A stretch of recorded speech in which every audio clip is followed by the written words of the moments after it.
A lot has changed in the country since Great Britain left the EU. Migration and asylum policy are not really a concern for voters, even if the government thinks differently. It was less than 10 years ago that concerns about uncontrolled migration dominated the thinking of British voters. Results from a 2015 YouGov poll show that 71% of Brits were concerned about their country's migration and asylum policies at the time. Migration concerns dominated the Brexit vote, as the Washington Post reported in 2018. The seemingly uncontrollable influence of foreign workers in the country's low-wage sector exposed many voters to a feeling of powerlessness, which was politically reflected in a kind of reflexive isolation. It seems all the more astonishing that the latest YouGov survey results paint a radically different picture. Only 39% of those surveyed are still worried about the issue of migration. And in a study led by the Centre for Comparative Social Surveys at City University of London, 59% of British respondents also said migration was beneficial for the British economy. And 58% said immigrants enriched British life culturally. But where does this change come from? And, for example, could something else like this happen here, where I live? Would such a thing even be desirable? Political scientists around the world are currently answering these and similar questions with diverse and complex explanations. The renowned political scientist Robert Ford from the University of Manchester believes that the radical experiment of Brexit has undeniably shown the British that migration has never been the only or even the main problem of the British economy. We now know that there will be no food on the table if the government stops the refugee boats. That's what Ford tells German newspapers. But it was Brexit that brought this clear realization to the majority. But in practical terms, the problem situation has also shifted as a result of Brexit, says Ford. With Brexit, the Conservative government has shifted decision-making power over British asylum and migration policy from Brussels to London. This act in itself gave many voters back their trust in their own country. With the help of this regained decision-making power, as they think, the Conservatives have effectively adapted migration to the needs of the British economy in recent years. And the majority of migrants now coming into the country are those whose professional skills are actually needed there and are therefore welcomed, and although there are too few. The fear of the Polish plumber stealing jobs from Brits has given way to joy over capable, culturally enriching work colleagues. Paradoxically, the Conservative government is unlikely to benefit from its own policies in the next election. The people have already gotten used to the new landscape. The young generation that grew up in this landscape is hardly interested in migration policy. Economic growth, inflation, labor and health policy will probably determine the next elections. At least these are the insights that Brexit has brought to the world and to my home country as well. In order to allay the people's concerns about migration policy, it must first be addressed with focus on and immigration must be managed more consciously, and economic as well as humanitarian aspects must be taken into account here. The right-wing populist party Reform UK is benefiting, though, from the chaos among the Tories. The Conservative camp around the ailing Prime Minister Rishi Sunak is looking for a way out here and still trying with migration. Rishi Sunak's schedule, which is particularly busy last week, seems like distraction therapy. After all, the British Prime Minister currently has to fend off a small group of MPs from his own party, and they want to overthrow him in order to find a new leader before the parliamentary elections, given the poor poll numbers. And that's once again. In addition to the Social Democratic Labour Party, the right-wing populist group Reform UK is particularly benefiting from the chaos among the Tories, as I said.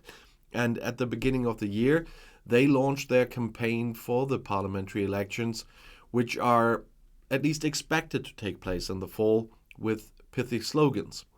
Their leader, Richard Tyers, said only they could save the country from ruin. The poor record of the Conservative government under former Prime Ministers Boris Johnson and Liz Truss and their successor Rishi Sunak is giving the self-proclaimed Reform Party a boost. According to surveys, if there were an election tomorrow, more than 10% of voters would vote for Reform UK, and the trend is rising. The party appeals to those Brits who want tougher action against migrants, even if it's not the majority.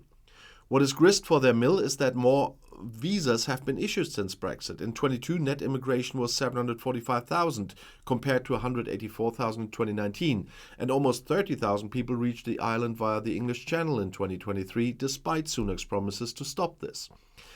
The head of government has opened the door to mass migration, claims Ties. Reform UK emerged 2 years ago from the Brexit party, which in turn emerged from the Eurosceptic UKIP, which Nigel Farage co-founded in the 1990s. Farage is honorary leader of the Reform Party, but wanted to give up his political career in favor of a presenting job at the populist broadcaster GB News. There is currently speculation as to whether Farage, who is considered charismatic, could return to the top of the party. However, according to Sophie Stowers from the think tank UK in a Changing Europe, this is uncertain.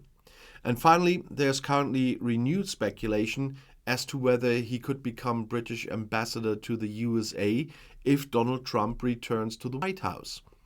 Most recently, he made headlines because of his involvement in the British version of what we call Jungle Camp. But whatever Farage decides, Reform UK's chances of sending an MP to the House of Commons are extremely slim. After all, the island has a relative majority voting, first past the post, and this means that Brits only tick one candidate in their constituency, and whoever receives the most votes enters the British Parliament, and the remaining votes are forfeited. Small parties in particular feel disadvantaged by this system. Others support it because it keeps extremist parties in check, says Stowers. They still had an influence because the Conservatives adopted their hard line in recent years and moved to the right. And according to a YouGov poll, the Tories are now perceived to be as far right as UKIP once was. Because Reform UK appeals to Conservative voters, the Tories are becoming increasingly concerned that their already slim chances of retaining power will continue to dwindle. Stowers therefore believes it is possible that Prime Minister Sunak's party could further intensify its rhetoric. And Richard Tice took advantage of this and accused the Tories of trying to copy his policies. The UK general election is only a year away at most, and the Labour Party is well ahead of the government in the polls. And the Conservatives are hoping for a change through a late vote. British politics always offers surprises, and last year, for example, no one really expected the political comeback of former Conservative Prime Minister David Cameron, who Rishi Sunak quickly made his Conservative Foreign Minister in November. And despite all the imponderables, Brits will be called to the polls by January 28, 2025 at the latest, but probably this year. The Brexit ideologues wanted to take back control by leaving the EU, and now London has to take Brussels into account because of Northern Ireland. The hardliners didn't think that could happen. The British Conservatives were immensely proud of having led their country out of the European Union. The joy must have diminished significantly by now. The aftermath of Brexit is less a problem for the EU than for Great Britain.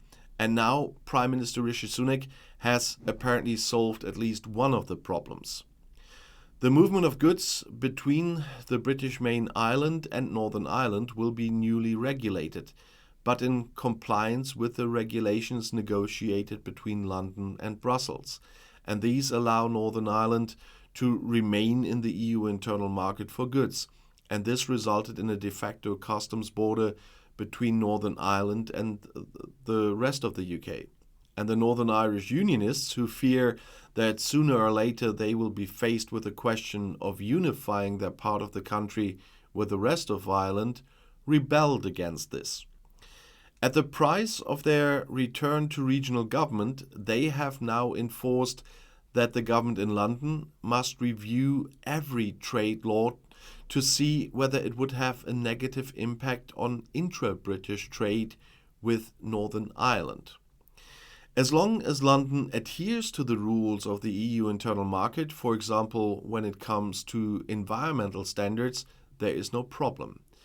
But that was not what the Brexit ideologues had promised the voters. And so here we see, where are those wonderful Brexit benefits they promised?